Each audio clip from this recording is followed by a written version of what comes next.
So we've got 4 super fights on the card for you now before we jump back to the quarterfinals of our tournament.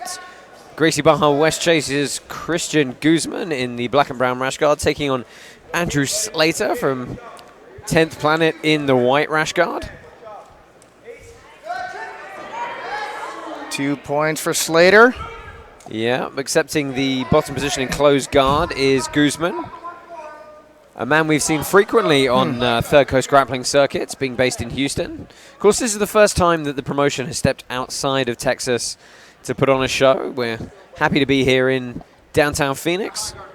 And us Phoenicians are happy that you guys are here. Yeah, the crowd in attendance, making themselves known as and when they want to get behind a local fighter. Of course, we've got some very intriguing matches coming up in the quarterfinals. All 8 of our Elite 8 successful in taking out the underdogs.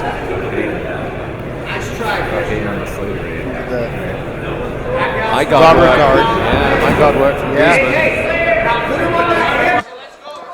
Guzman. Rubber guard being played on the 10th Planet guys. Right, you would hope they have the answer, right? Right. So Guzman's playing a very strong overhook on this left side with that foot on the hip. It's going to allow him to perhaps stretch out. Well, he capitulates that now. Slater's doing a good job with that body lock and trying to that body lock pass. So what's some of the fundamentals for him in executing this body lock? So he, with his hands right down the middle, that's good. But he wants to pick and choose one side or the other. It makes it infinitely easier to pick and choose, pass to the opposite side. Yeah, of course, this long legs of Guzman managing to close the guard up again. He's searching for some grips over the top, but back to that overhook and again climbing the legs high. Slater going back to that body lock, and you see him starting to step that left leg out. Oh, good head position for Slater as well now. If he can get right up under the chin. Pinching those knees. You can hear in his corner, walking him through every step of the body lock pass, and he's following every bit of the directions. Yeah, he got his hands split though, and that just allowed Guzman to create enough space to work those butterfly hooks back inside. Hard to go to work with a butterfly from flat in the back though. Yeah, no, it is.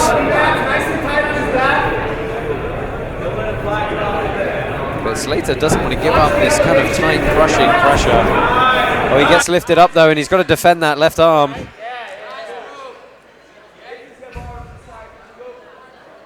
It's not quite a head and arm choke from the bottom, but that arm is in a dangerous position, extended over the head potentially. It was a good position for a shoulder clamp sweep.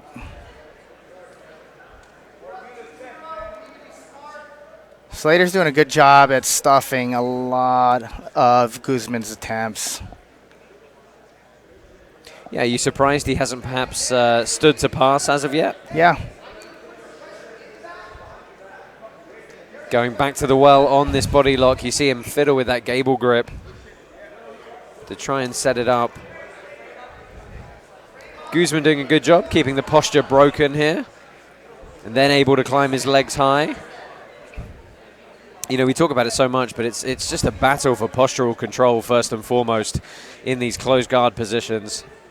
Yeah, and it's tough. It's tough. You're having someone just club it on your head over and over and over again. And, it doesn't look like it's draining, but physically it's, someone just pulling your head and trying to keep your back up. It'll take its toll on you.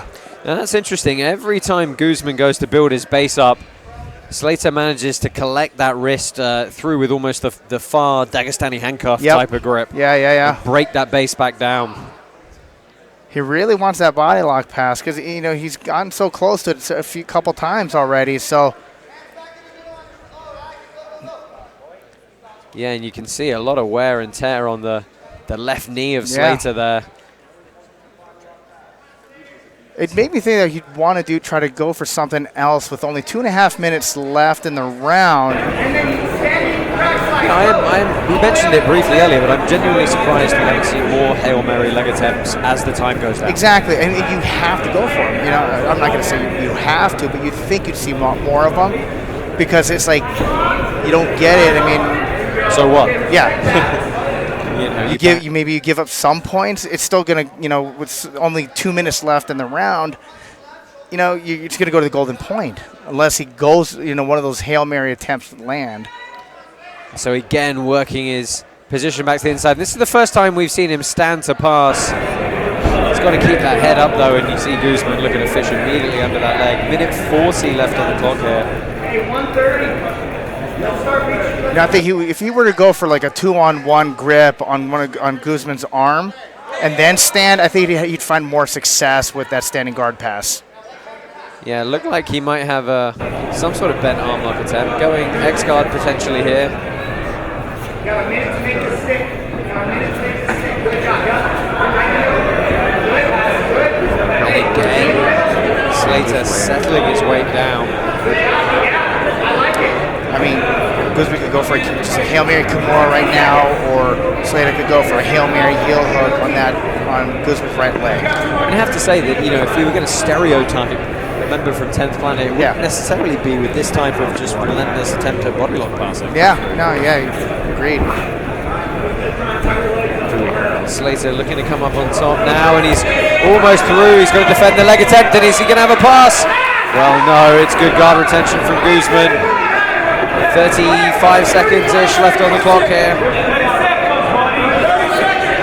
But yeah, Guzman's making, he's going for those Hail Marys. He knows he needs that if he doesn't want to go to the golden point. This is where we have to start thinking about what position is Andrew Slater going to ask for in golden score. Be interesting if he elects to go straight back into the close guard of Guzman.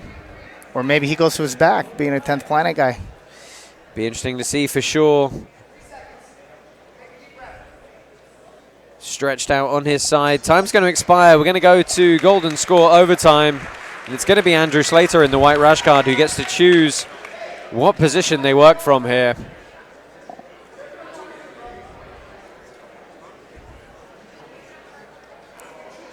I think maybe he'll wrestle, stay standing. Yeah, I mean, it is, he did score the 2 quickly. Yeah.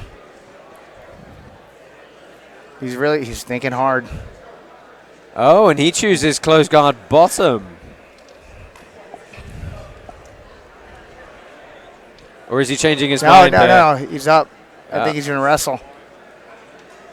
Well, now he's changed his mind. They're going to go for standing wrestling.